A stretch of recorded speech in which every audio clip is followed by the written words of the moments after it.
नमस्कार मित्रांनो, माऊलींची कृपा ह्या चॅनलमध्ये तुमचे अगदी मनपूर्वक स्वागत आहे. लक्ष्मीच्या पावलांनी ह्या मालिकेच्या आजच्या भागामध्ये आपल्याला असं बघायला मिळणार आहे की आता इकडे या कलाचे जे आईवडील असतात ते कलाचे आईवडील या कलाला घरी जाण्यासाठी सांगत असतात, परंतु कला ही घरी जाण्यास तयार नसते. कला ही आपल्या आईवडिलांना सांगते की हे बघा आई बाबा, मला सांगा, ज्या माणसाने माझ्यासाठी ह्या अग्नीमध्ये उडी टाकली आणि त्या माणसाला मी असं हॉस्पिटलमध्ये सोडून घरी कशी जाऊ, याचं उत्तर मला तुम्ही द्या बाबा, असं पण ही कला आपल्या वडिलांना बोलते. ओ बाबा, एकदा नाही तर चक्क दोनदा त्यांनी ह्या अंबाबाईच्या फोटोसाठी ह्या अग्नीत उडी मारली, मग मी त्याचा जीवाचा थोडाही विचार नको करू का, असं पण आता कला ही आपल्या वडिलांना बोलते. या कलाच्या आईवडिलांच्या डोळ्यामध्ये पाणी आलेलं असतं, तर ही आता संगीता लगेच या कलाला बोलते की अगं कला, प्लीज बाळा ऐक तू. त्यानंतर आता इकडे कला बोलते की हे बघा बाबा, मी एक क्षणसुद्धा ह्या माझ्या डोळ्याच्या आड या अद्वैत चांदेकरला करू शकत नाही, कारण माझ्या डोळ्यासमोरून अजूनही ते क्षण गेलेले नाही ते, आणि मी हे अद्वैत चांदेकरला असं हॉस्पिटलला सोडून मी कुठेच जाऊ शकत नाही, असे पण आता इकडे ही कला आपल्या बाबांना सांगते. काजूसुद्धा जवळ उभी असते. त्यावेळेस आता इकडे कला ही आपल्या बाबांना बोलते की जरी पण मला इथे हॉस्पिटलमध्ये असताना आतमध्ये कुणी सोडलं नाही, तरी पण मी इथून हॉस्पिटलमध्येच बसून राहील, परंतु इथून कुठेच जाणार नाही, असा निर्णय आता कलाने आपल्या बाबांना सांगितलेला असतो. तेवढ्यात सोहम येतो. सोहम लगेच या कलाला बोलतो की वहिनी चला घरी, मी तुम्हाला सोडतो. त्यावेळेस आता ही कला बोलते की नाही सोहम, मी असं अद्वैत चांदेकरला सोडून कुठेही जाणार नाही. त्यावेळेस आता इकडे ही काजू लगेच आपल्या बहिणीकडे बघते. त्यावेळेस आता सर्वजण या कलाला घरी जाण्यासाठी फोर्स करत असतात, परंतु घरी जायला ही कला तयार नसते. त्यानंतर आता कला या सोमला बोलते की मला तुला अजून एक महत्त्वाची गोष्ट सांगायची म्हटलं की तू अगदी या आपल्या अद्वैतच्या जवळच राहा. त्याला शुद्ध येते की नाही ते बघ, तो श्वास घेतो का नाही ते बघ, हे सर्व काही मला अगदी व्यवस्थित सांगत जा, आणि मला त्याला नेमकं काय होतं आणि काय नाही हे पण अगदी चांगलं सांगत जा, कारण त्याला जर जास्त त्रास झाला तर मला पण त्रास होतो. कारण मित्रांनो, आता आपली कलासुद्धा या अद्वैत चांदेकरच्या प्रेमात पडलेली असते, त्यामुळेच आता कलाला त्रास तर होणारच ना. असं पण आता इकडे ज्यावेळेस इकडे हा अद्वैत आणि कला दोघे सारखे एकमेकांशी भांडत असतात, दोघांनाही एकमेकांची किंमत नसते, परंतु आज अखेर अगदी ह्या संकटाच्या वेळी एकमेकांना दोघांची किंमत समजलेली असते. असं बघायला मिळतं की आता इकडे अद्वैत चांदेकर इकडे ICUच्या रूममध्ये असतो, तर आता इकडे ही आपली सरोज या खिडकीमधून अद्वैत चांदेकरला बघत असते.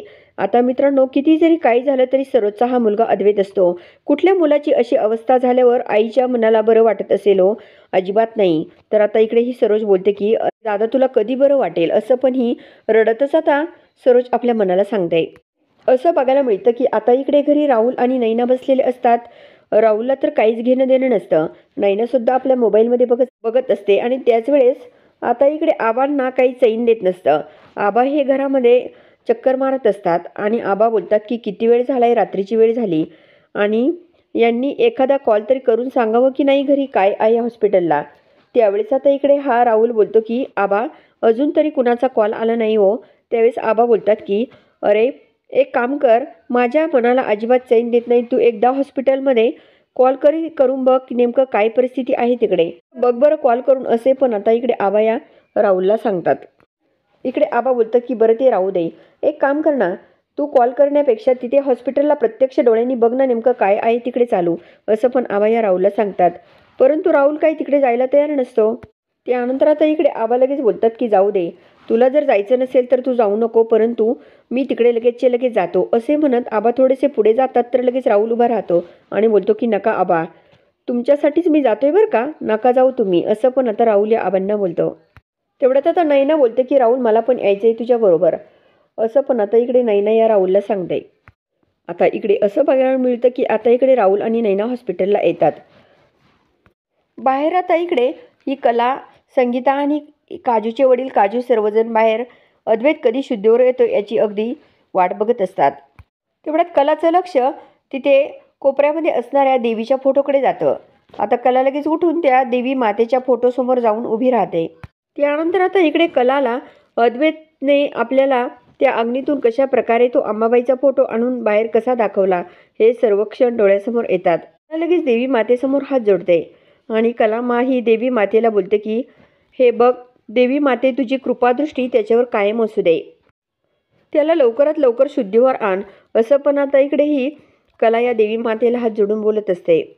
त्यानंतर आता इकडे ही सरोज ही आपल्या मनाशी बोलते की तुला काय गरज होती त्या मुलीला वाचवायला जायची, स्वतःवर किती मोठं संकट घेतलं त्या मुलीमुळे, असं पण ही सरोज आपल्या मनाशी बोलत असते. अरे ती मुलगी फक्त तुझं नुकसान करते हे तुझं कसं लक्षात येत नाही, असे पण ही सरोज आपल्या मनाशी बोलत असते. पुढे असं बघायला मिळतं की आता इकडे आबा हे घरात एकटेच असतात आणि आबांना काही अजिबात चैनच देत नसतं. तेवढ्यात रजनी तिथे येते. रजनी आबांना पिण्यासाठी पाणी देते आणि बोलते की आबा तुम्ही एवढं टेन्शन घेऊ नका, कारण मला एक म्हणायचं, अंबाबाई सर्व काही अगदी व्यवस्थित करील, असं पण आता इकडे ही रजनी मॅडम आबांना सांगते. तर आबा पाणी पितात. तेवढ्यामध्ये कला इकडे काजलचा फोन घेते आणि इकडे सोमच्या मोबाईलवरती कॉल करते. आता इकडे ही सरोज मॅडम जवळच बसलेली असते. त्याच वेळेस आता सोम थोडासा काजलचा फोन येता साईडला जातो आणि इकडे फोनवर बोलतो की वहिनी बोल. आता इकडे ह्या कलाने व्हिडिओ कॉल केलेला असतो, तेव्हा कला ही व्हिडिओ कॉलवर बोलत असताना सोम हा बोलतो की वहिनी बोल. तर आता इकडे ही कला बोलते की मला सांग अजून अद्वैत चांदेकर शुद्धीवर आला की नाही ते दाखव. त्यावेळेस सोम बोलतो की नाही अजून नाही आला. त्यानंतर आता इकडे ही सरोज जवळच बसलेली असते. तर आता इकडे हा सोम या अद्वैतच्या खिडकीसमोर जातो आणि अद्वैतची सर्व सत्य परिस्थिती या कलाला व्हिडिओ कॉलवर दाखवतो. तेव्हा मात्र अद्वैत आता रूममध्ये इथे ICUच्या असतो आणि अद्वैतच्या नाकाला ऑक्सिजन लावलेला असतो आणि हे सर्व बघून या कलाला थोडंसं वाईट वाटत असतं. इकडे ह्या अद्वैत चांदेकरला थोडीशी शुद्ध येऊ लागते आणि हातापायांची थोडीशी हालचाल होताना नर्सच्या लक्षात येतं. नर्स लगेच धावत पळत इकडे डॉक्टरांना आवाज देत जातात आणि त्याच वेळेस आता इकडे कला हे सर्व काही बघत असते, कारण व्हिडिओ कॉल चालू असतो. तेवढ्यामध्ये सरोज खिडकीमधून बघते. तर आता इकडे हा अद्वैत थोडासा शुद्धीवर आल्याचं सरोजचा सुद्धा लक्षात येतं. त्यानंतर आता इकडे डॉक्टर येतात आणि डॉक्टर या अद्वैत चांदेकरला चेकअप करत असतात. तर सरोज खिडकीमधून बघत असते आणि सोम सर्व काही व्हिडिओ कॉलवर या कलाला दाखवत असतो. डॉक्टर बाहेर येतात आणि या सरोजला सांगतात की अद्वैत चांदेकर शुद्धीवर आले. ते ऐकून सरोजला खूप आनंद होतो. इकडे कला लगेच समोर असणाऱ्या देवी मातेच्या फोटोसमोर येते आणि देवी मातेला बोलते की बरं झालं त्याला शुद्ध आली. आता कला खूप खुश झालेली असते. इकडे संगीता व दिनकरराव सुद्धा देवी मातेसमोर हात जोडतात. पुढे आता डॉक्टर ह्या अद्वैतच्याच रूममध्ये असतात. इकडे ह्या सरोजला सुद्धा खूप आनंद होतो. आता कला समोर येते आणि कला लगेच या सोहमला विचारते की खरोखर शुद्ध आली का त्याला. त्यावेळेस आता इकडे सरोज खूप रागाने कलाकडे बघते आणि कलाला बोलते की अजिबात तू त्याच्यासमोर सुद्धा जायचं नाही. ते ऐकून संगीता दिनकररावांना खूप वाईट वाटतं. नैना सुद्धा तिथे आलेली असते. राहुल पण जवळच उभा असतो. त्यावेळेस आता इकडे ही सरोज लगेच या सर्वांसमोर कलाला बोलते की एकदा सांगितलेलं कळतच ना, अजिबात तू त्याच्यासमोर जायचं नाही. त्यावेळेस आता इकडे संगीताबाई लगेच या सरोजसमोर हात जोडते आणि बोलते की अहो प्लीज असं करू नका, तिला एकदा तरी भेटायला त्यांना जाऊ द्या. त्यावेळेस इकडे आता ही सरोज लगेच बोलते की तिच्यामुळे काही असं वेगळं घडलेलं नाही आहे, कारण तो ठणठणीत होता आणि तो शुद्धीवर येणार होता हे मला पूर्णपणे माहीत होतं. त्याला तिला भेटून देणार नाही, असं पण ही सरोज या संगीताबाईला बोलते आणि लगेच इकडे अद्वैतच्या रूममध्ये निघून जाते. तर इकडे आता सर्वांना तर खूप वाईट वाटतं. नैना तर खूप खुश होते. संगीताबाई आता आपल्या मुलीकडे बघते तर ही कला हळूच खिडकीमधून बघत असते. काजलला सुद्धा वाईट वाटत असतं. त्यानंतर मित्रांनो आता उद्याच्या भागामध्ये असं बघायला मिळतं की आता इकडे अद्वैत शुद्धीवर आल्यानंतर या कलाचंच नाव घेत राहतो. तर आता इकडे ही सरोज बोलते की कला इथे नाहीये, ती घरी निघून गेली आहे. तर आता अद्वैत आपल्या मनाशी बोलतो की एवढं झालं तरी सुद्धा ती निघून गेली, असं पण आता इकडे हा अद्वैत आपल्या मनाशी बोलतो. त्यानंतर आता इकडे ही कला धावत पळत आतमध्ये येते. तर नैना बोलते की तुला त्याला भेटता येणार नाहीये. त्यानंतर आता इकडे हा अद्वैत खरे खरे असं म्हणत असतो. त्याच वेळेस कला ही आता अद्वैत समोर येते आणि अद्वैत पुढे जाऊन बसते आणि बोलते की तू अजून किती त्रास देणार आहे. त्यावेळेस आता इकडे हा अद्वैत बोलतो की एक काम कर, माझे हातपाय दाब, माझी सेवा कर. तर आता इकडे ही कला खूप खुश होऊन या अद्वैतचे बाई दाबू लागते. तर मित्रांनो आता नेमकं पुढे काय होणार हे बघण्यासाठी आपल्या साई श्रद्धा मराठी सिरियल ह्या चॅनलला जरूर सबस्क्राईब करा, लाईक करा आणि व्हिडिओ बघितल्यामुळे तर अगदी मनापासून धन्यवाद.